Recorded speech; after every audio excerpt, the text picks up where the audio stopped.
ይሄን ቪዲዮ አይተን እስክንመለሳለን። ይሄ ወንድሜ በረከት ይባላል። እንደኔ የስፓይናል በፊዳ ተጠቂ ነው። በረከትን የምታውቁት ከሆነ ኪም በፊዳን ማለት ነው። ኪም ባለ ዳይፐሩ እንዴት ናቸው? ዛሬ Spina bifida. Let's talk about it. Hi everyone. ሰላም ውድ ተመልካቾች፣ እንግዲህ ዛሬ እንዳያችሁት ስለ ስፓይናል ቢፊዳ አብራችሁ ቆዩ። እንግዲህ ስፓይናል ባይፊዳ ምንድነው ለምትሉ ብዙ ወላጆች ስፓይናል ባይፊዳ ምንድነው፣ ለምን ይከሰታል፣ መከላከል ይቻላል ወይ የሚሉ ብዙ ጥያቄዎችን ይጠይቃሉ።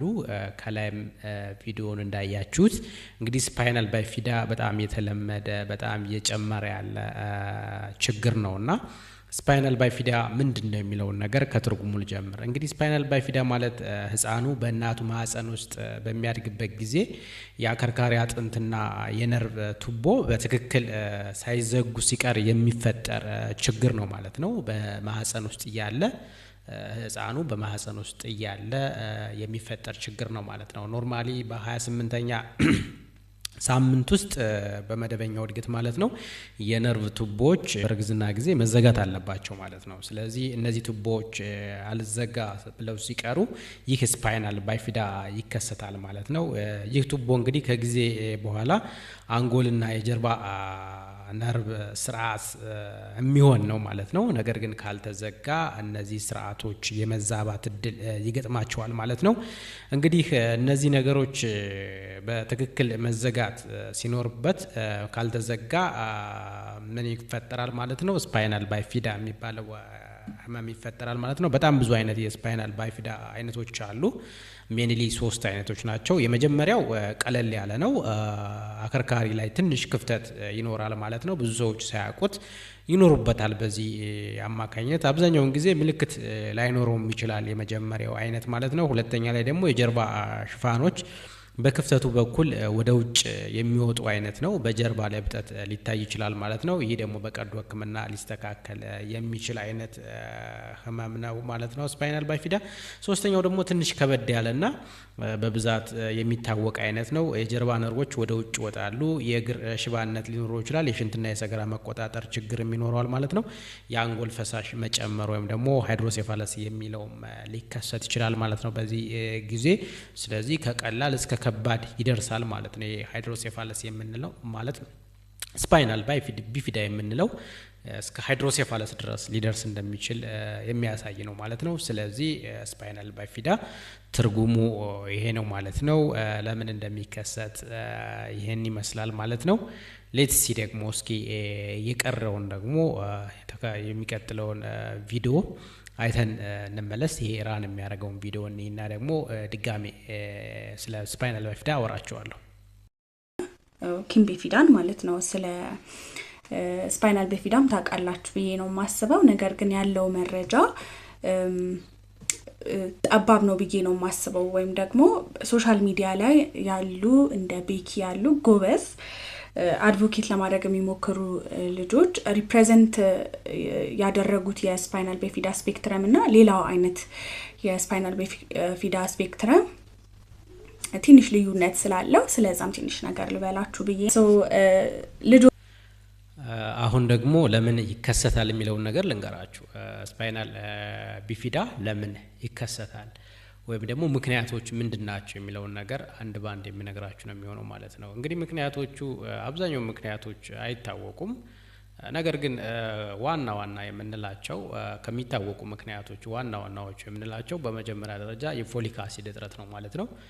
አንድ ሴት ከማርገዟ በፊት ከቻለች ቀደም ብላ 3 ወር ወይም ደግሞ 1 ወር ፎሊክ አሲድ መውሰድ አለባት። ከዚያ በኋላ ደግሞ ዲፔንድ ኦን ኮንዲሽን ወይም ደግሞ የጂኦግራፊ ሎኬሽን መሰረት በእርግዝና ጊዜ እስከ 3 ወር ልትወስድ ትችላለች፣ ወይም ደግሞ እስከ 6 ወር እስከ 9 ወርም ልትወስድ ትችላለች ማለት ነው። ስለዚህ ዲፔንድ ኦን ነው።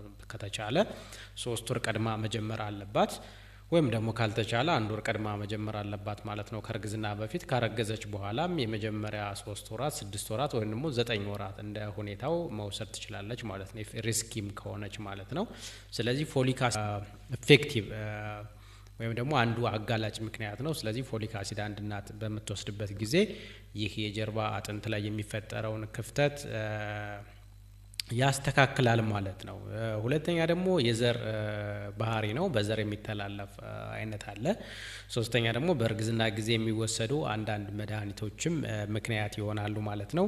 ከዚህ ውጭ ደግሞ ከፍተኛ የሰውነት ሙቀት በእርግዝና መጀመሪያ ወራት ላይ ካለ እንዲሁ የስፓይናል ባይፊዳ ሊከሰት ይችላል ማለት ነው። በሀገራችን ግን ሜንሊ እየተከሰተ ያለው በፎሊክ አሲድ እጥረት አማካኝነት ነው ማለት ነው። ስለዚህ ማንኛውም ሴት በእርግዝና ጊዜ ፎሊክ አሲድ መውሰዷን መርሳት የለባትም ማለት ነው። ከተቻለ ከእርግዝና በፊትም ብትጀምረው ሞር ሪኮመንድ ይደረጋል ማለት ነው። ሌላ ምልክቶቹ ምን አይነት ናቸው በምንልበት ጊዜ ምልክቶቹ እንግዲህ ይለያያሉ እንደ ደረጃው። ቅድም እንደነገርኳችሁ 3 አይነት እንደሆኑ ነግራችኋለሁ። በተለይ ሶስተኛው ከበድ ያለ እንደሆነ ነግራችኋለሁ ማለት። ስለዚህ ከምልክቶቹ ውስጥ የእግር ድክመት ሊኖር ይችላል፣ ጀርባ ላይ እብጠት ይኖራል፣ የመራመድ ችግር፣ የሽንት መቆጣጠር ችግር፣ የሰገራ መቆጣጠር ችግር፣ የእግር ቅርጽ መቀየርና የአንጎል ፈሳሽ መጨመር፣ እነዚህ ብዙ ጊዜ ምልክቶች ናቸው ማለት ነው። ስለዚህ እነዚህ ምልክቶች ይታያሉ። አንድ ሰው ስፓይናል ባይፊዳ በሚኖርበት ጊዜ እነዚህ ምልክቶች ኮመን ናቸው፣ የሚታዩ ምልክቶች ናቸው ማለት ነው። ደረጃው ይለያያል ብያለው።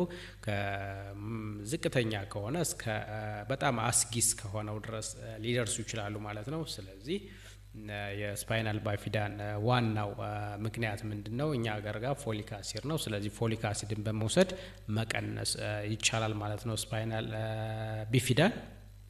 Everyone, my name is Kelsey and I was born with myelomeningocele spina bifida at lumbar 5, which is the lowest vertebrae in your spine. I wanted to create a channel that is a safe space to talk about all things spina bifida. I'll be talking about things like catheters, scars, and even incontinence.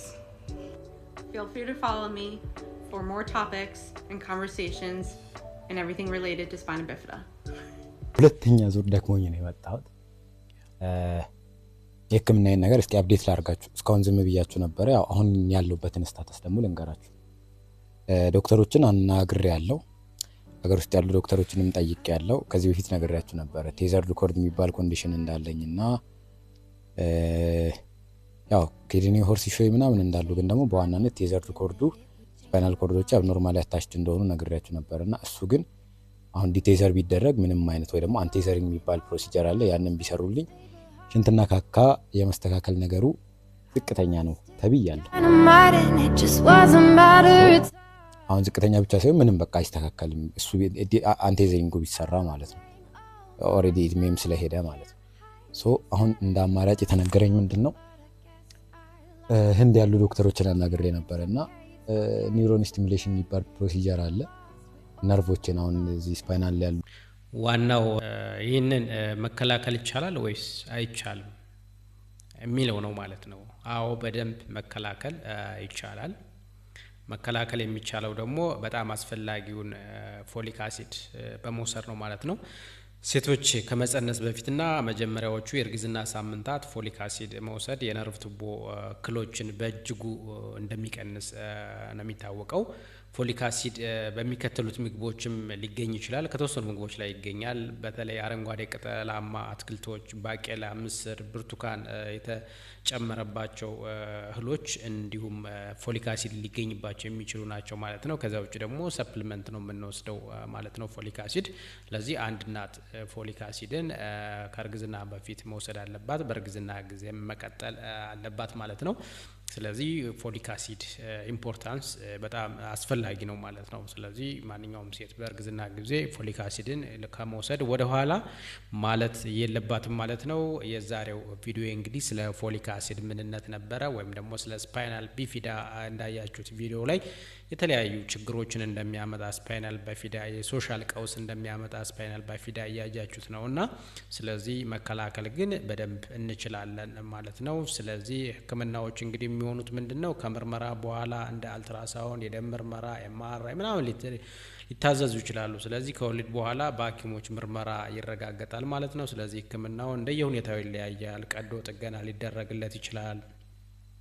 ፊዚዮቴራፒ ሊሆን ይችላል። በብዙ ህጻናት ላይ ከወለዱ በኋላ በፍጥነት ሊከናወን ይችላል። ጡንቻን ማጠናከር፣ መራመድን ለማሻሻል ሌሎች ድጋፎች፣ የሽንት ችግር ካለ አስተዳደግ ላይ ትኩረት ማድረግ፣ የኦርቶፔዲክ ህክምና፣ የትምህርትና የስነ ልቦና ድጋፍ ማድረግ አስፈላጊ ነው ማለት ነው። እነዚህ ነገሮች ኮመን የሆኑ ህክምናዎች ናቸው ማለት ነው። ስለዚህ ስፓይናል ቢፊዳን በዚህ መልኩ ማየትና መረዳት ተገቢ ነው ብዬ አስባለሁ ማለት ነው።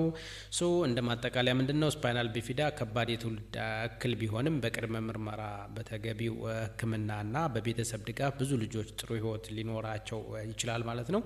ስለዚህ ቪዲዮ ጠቃሚ ሆኖ ከተገኘላችሁ ላይክ ያድርጉ፣ ለሌሎችም ያጋሩ። እንዲሁም ለተጨማሪ የጤና መረጃዎች ቻናሉን ሰብስክራይብ ማድረግዎን አይርሱ። በሌላ ቪዲዮ በቀጣይ እስከምንገናኝ ድረስ መልካም ጊዜ። አመሰግናለሁ።